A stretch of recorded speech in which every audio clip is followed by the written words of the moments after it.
over 1 date, 2 dates, 5 dates, 10 dates? 1 date, but it didn't like really go to me, so it was like 4,000. But we went to a strip club and like he spent it on the strippers in front of me. So did that make you say, "No, I'm good"? I went home. So hold on. Question: did that turn you on at all? No. How did it make you feel? I mean, like I let him have his fun. Like the stripper was like, "Do you mind?" I was like, "I don't care." And then they went to do a private dance and he fingered her. And then I was like, he fingered her. How'd you find out that he fingered her? He told you? I saw him. Oh, you saw it? Oh, yeah. So. How'd they go to a private room and you saw it? Oh, you went with them? Yeah, I went with them. Oh, okay. I guess it wasn't that private. Yeah, it wasn't. Okay. And what felony I'm pretty sure there's some details that are being left out of this story. Yeah. That nigga's wildin', bro. You probably smashed. Did you smash the stripper? Come on, man. I don't know. But I left early. He smashed. Yeah, She was like, she gonna try to fuck that shit. I'm not gonna get involved. All right. Like date or stripper? Yeah. Okay. Fair enough. Hey. What do we got here? Okay. Should we? Okay. We got here. Port boiled duck confit goes. The Saint in the center. Marquette absolutely obliterated. Jasmine Jafar. He destroyed. John Zerka dismantled. You have anything you want to say back to that? Go watch it, guys. See what you think. I think it was not how he described it, but. All right. We got here the lawyer and Miss Pen Pal on the couch. I swear, bro, the caucasity? No. Yeah, the caucasity of these 3 or 4 kills brain cells. Somebody hit the Jacko pose to get on ISTG. SMH. Oh, Chris. Riveting commentary. I swear to God. Love y'all. Y'all saved lives. You saved mine. $500,000 a year, gang. Unban me. That's from Cobalt Strike. I don't think you're banned, bro. Clearly you're here. We got here. Angel Munoz goes, to the OF lawyer girl, this is your last chance to redeem yourself. F&F thanks to all your staff and much respect. Okay. We got here.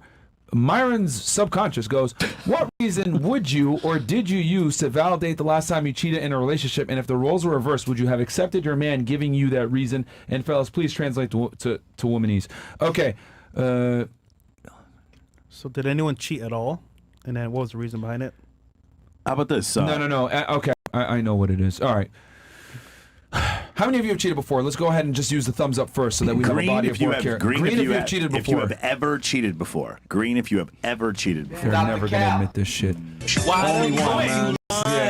Never admit. Why you always lying? Oh my God. Stop your fucking lying. Okay, you know what? Because they're using the male metric. They're thinking cheating like with actual sex. Physically. No. All right, let me go ahead and clarify this.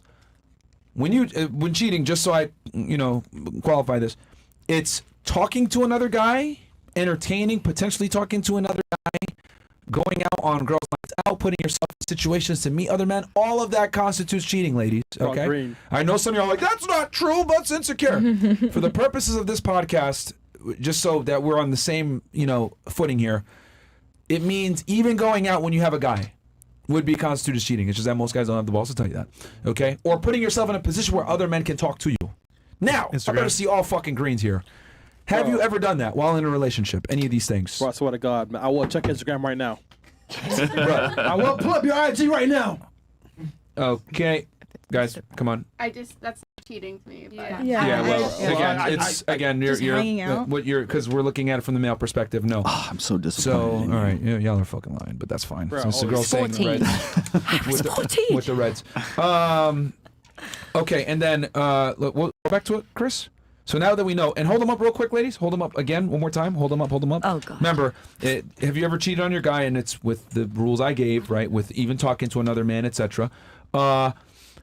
Now, if the roles were reversed, would you accept him talking to other women and doing the things that you did and put himself in positions to meet other women? Now, give me a red if you would not accept it. It would be really stupid if I turned this around right now. Someone's catching. Yeah.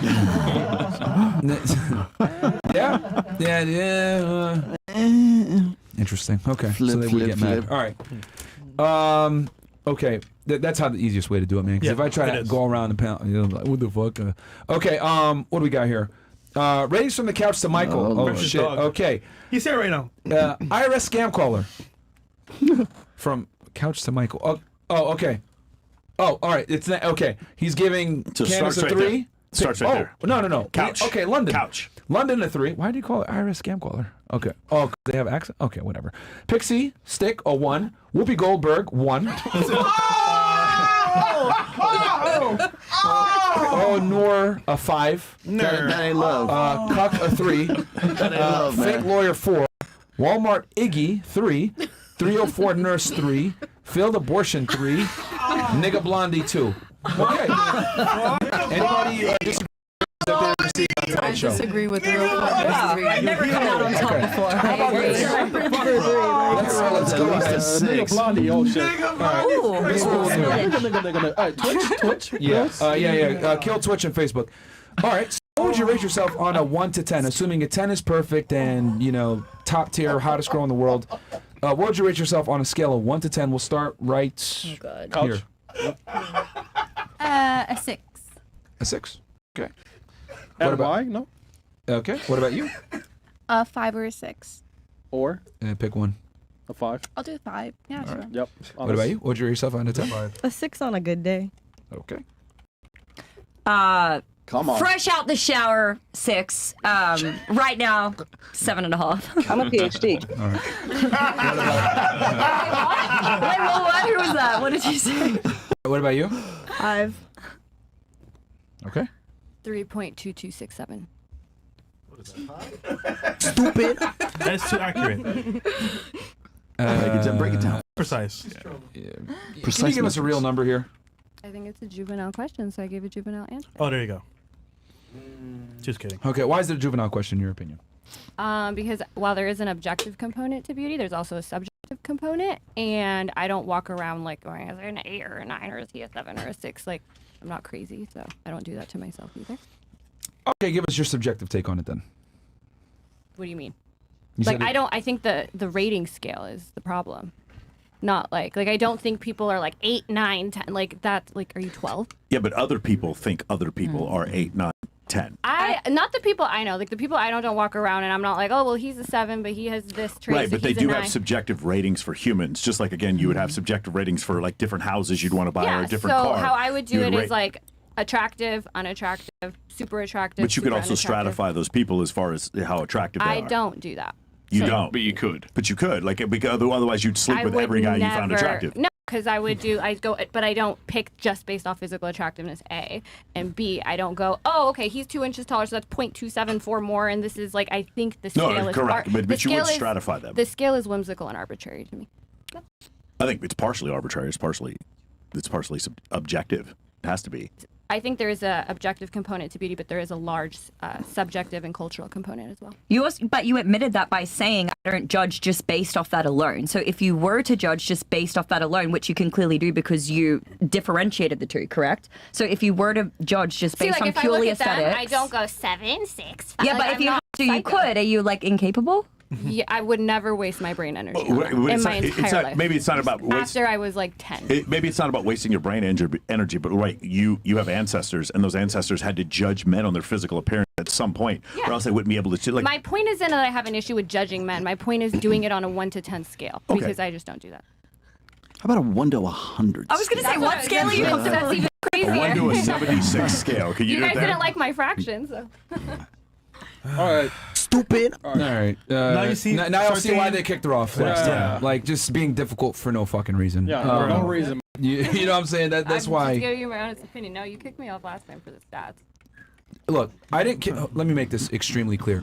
I didn't kick you off because of your opinions. I kicked you off because you were hurting the quality of the show and you were annoying. What is hurting the guest. quality? Well, yeah, I'm gonna annoy the chat when I disagree with you guys. Yeah, you but- guys, your chat, a lot of them, you have like an audience capture. It's an echo chamber. There are people in your chat who even were like, "She's right on the stats." I don't know why you guys kicked her off. you know? Simps. No, it's not about the stat. It's that you argue in bad faith about certain things. So, for example, right, that discussion in particular was, hey, marriage really isn't in your best interest as a man, period. And then you ahead and pulled out this straw man of like, oh, well, it's because actually you do realize that like you don't want the age gap to be too much, and then educated women with a bachelor's degree actually have lower divorce rates. No, that doesn't take away from the point that marriage is not a good proposition for men in general. Actually, how it happened was you were saying that a younger girl is more moldable and it's more successful to be in a relationship with a younger girl. And I was saying that if you have a 10-year age gap, your likelihood of divorce goes up by 40%. And that is just the stats.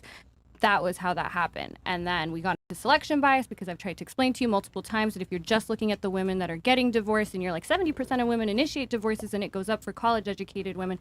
But in general, college-educated women are less likely to be in that group getting divorced in the first place.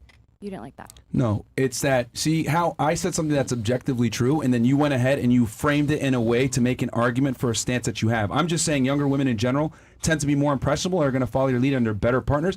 And you went ahead and took from that, oh, well, you know what? Actually, age gap, if once you pass a certain amount, the divorce rates actually go up. Well, wouldn't that be and a it's good like, that doesn't, no, because see, that's what you do. I'm saying something and then you go ahead you find something very tightly aligned and you'll be like, oh, well, actually, and then you make a completely different argument. No, it's not, though, because if you're saying, well, I assume that you're saying those younger women are more moldable, therefore your relationship would be more successful. A good comeback to that is that the statistics show your relationship is less likely to be successful with a younger woman. That's why I brought up. I think it's very relevant. Well, she could be younger than you and still be within that age range that we're talking about that is below it. So she could still be younger than you. Well, and still, age, even a 5-year. Both things can be true, but that's what I'm trying to say is that you argue in bad faith. Like, How is that arguing in bad faith? That's 100% arguing in bad faith because that doesn't actually challenge what I said. You're just countering it with something that doesn't really align with what I'm saying. We can leave it up to the audience. I would say that if someone's giving the advice to date somebody younger, right, you guys are all like, I would say, and even a 5-year age gap, 10-year age gap, 20-year age gap, all of those increase your likelihood of the relationship not working out,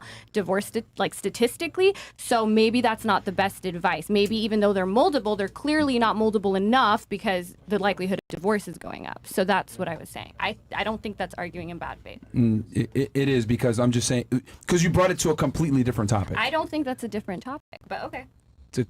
It's not a different topic. When you're saying these younger women are more moldable and they're better, I'm saying then how come? It's like the same kind of arguments you make. Then how come you're more likely to get divorced with those women? That's my question. Well, it depends. How is that not relevant? It's on the age gap though. There's also a demographic shift in that too. So if you're talking about a guy who's 50 and a woman who's 35, that's a whole lot different than if you're talking about a guy who's 40 and a woman who's like 25. Well, in general, because if he's going to say that women are more moldable as like they get as they age. A woman who's 25 years old is going to be probably a little bit more, like, let's say, fresh and naive, I guess, a little less experienced, put it nicely, than a woman who's 35 who's already got another 10 years on the woman who's 25.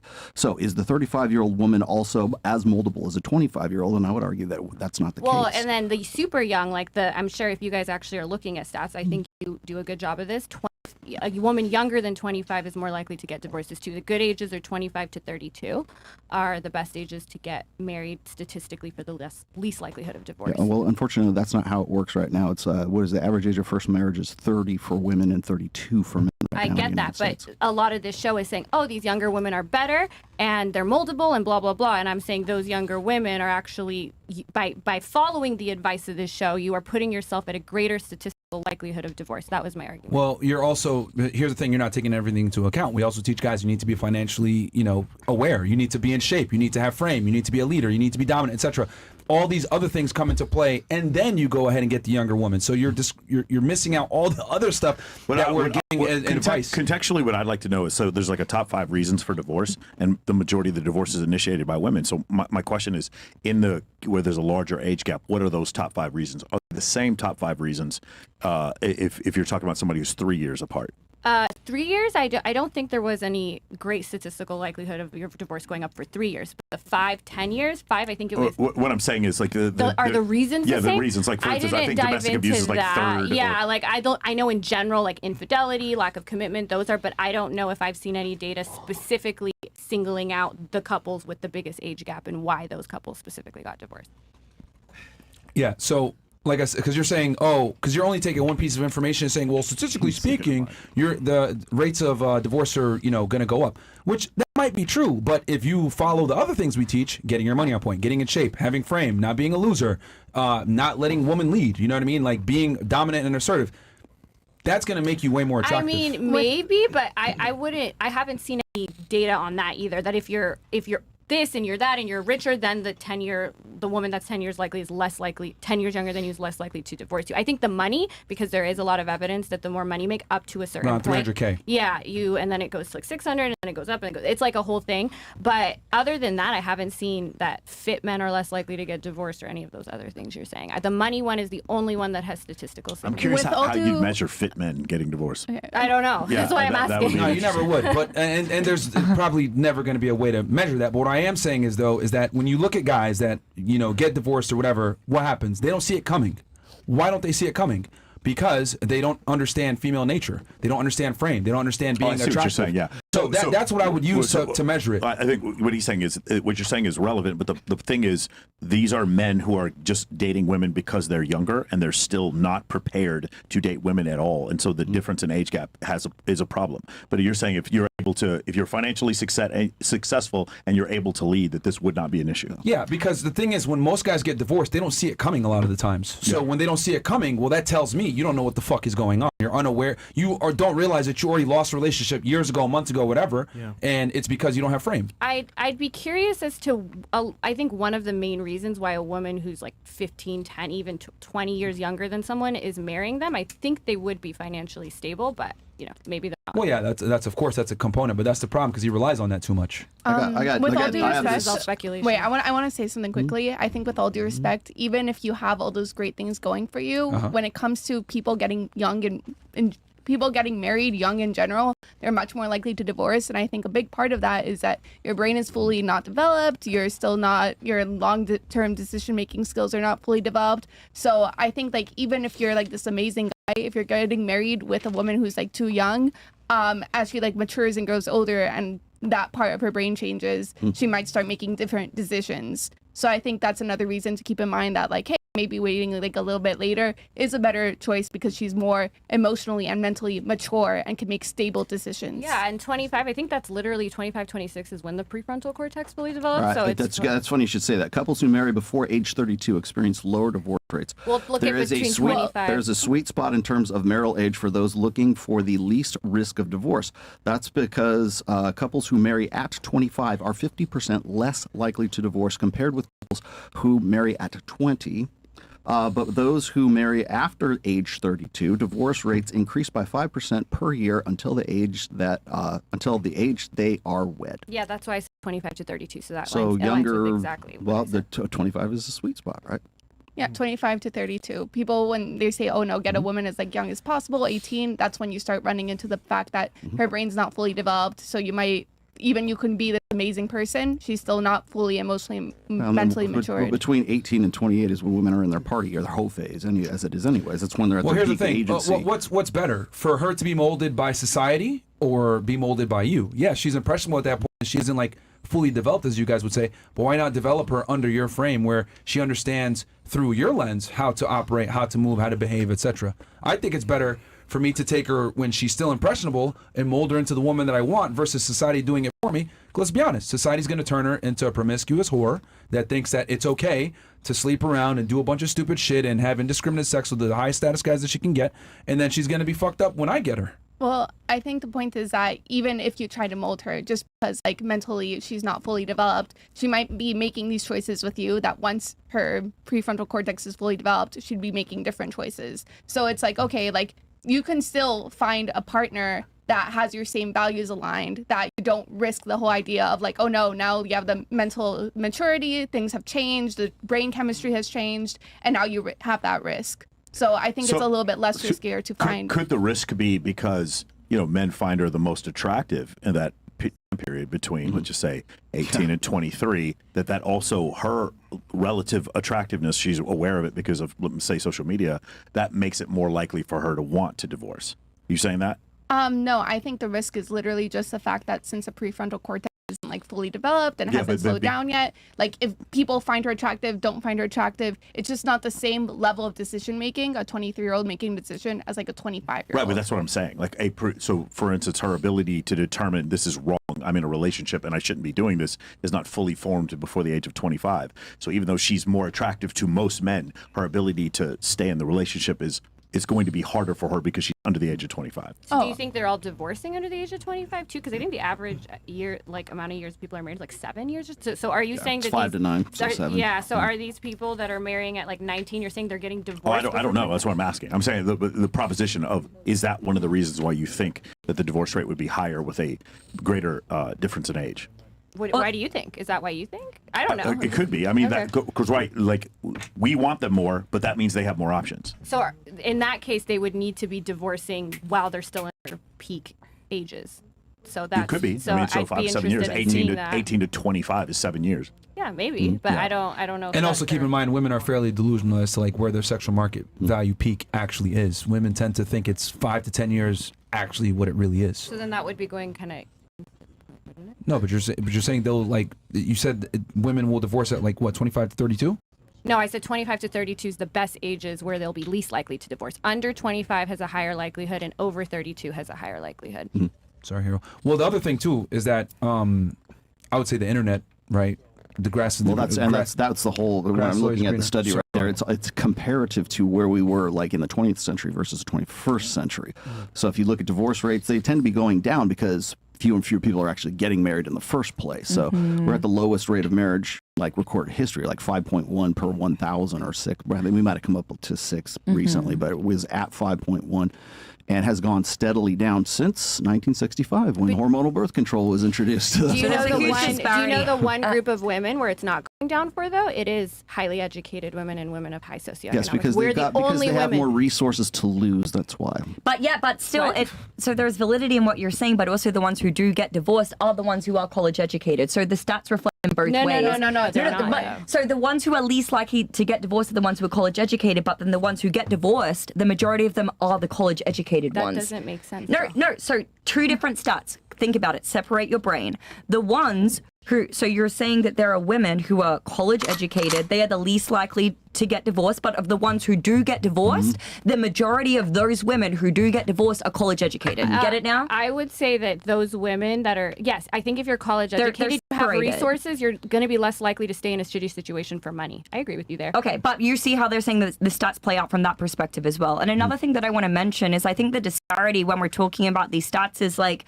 when you're talking about people breaking up at these ages, most of them aren't being taught this information about how to be a high-value man, how to exemplify these various different characteristics. So what they're talking about comes from a totally different frame versus the statistics that we're looking at for most divorces or separations or whatever it may be. I'm just saying, like, if you want to lower your likelihood of divorce, the 3 things you should be doing is a woman who's between 25 and 32. It's her first marriage and she's college educated. If you can get someone with my level of education, the divorce rate cuts in half.